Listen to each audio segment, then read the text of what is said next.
With that, we'll move on to the second question. For the first 140 years of our history, we had essentially no federal war on drugs and far fewer problems with drug addiction and related crimes as a consequence. In the past 30 years, even with hundreds of millions of dollars spent on the drug war, little good has come of it. We have wavered from efforts to stop the drugs at the source to severely punishing the users, yet nothing has improved. The war has been behind most big government police powers of the last 30 years, with continual undermining of our civil liberties and personal privacy. Given the cost and failure of this war, would you continue the war on drugs, and if so, where do you derive its constitutionality? Start with me again. You guys write the longest questions in the history of debates. That's why I remember. If I summarize the question correctly, we didn't have a war on drugs until the last 130 years, and now we do. And in particular, in the first 130 years, and now we do. And in particular, it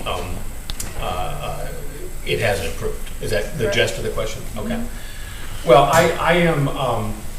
I do believe we need to fight drug use. I'm not somebody who believes in legalizing drugs.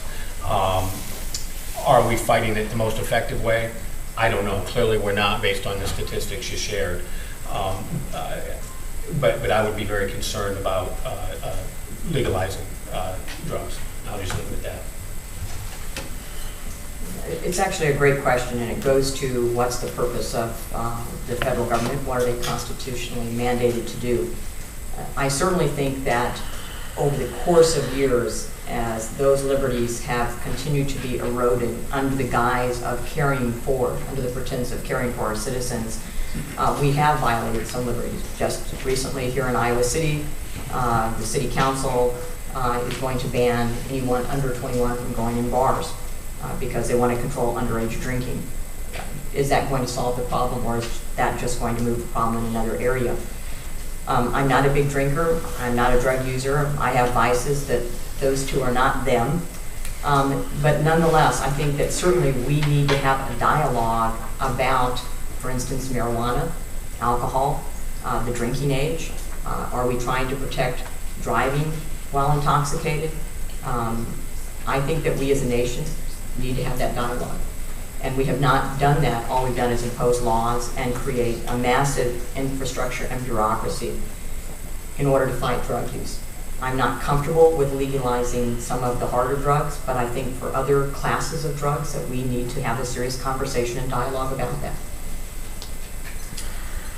Article 1, Section 8 of the Constitution clearly defines what the government's role is in everything. The government's role is infrastructure and national defense. When we're talking about drugs and so on and so forth, I believe that the federal government has no jurisdiction whatsoever. I believe it refers back to the 10th Amendment, and therefore it goes to the states and to the people. It is up to each individual state as to how they're going to handle this. I personally am against drug use. I don't use drugs, and I might have a glass of wine from time to time, and that's about it. But folks, I am against drugs.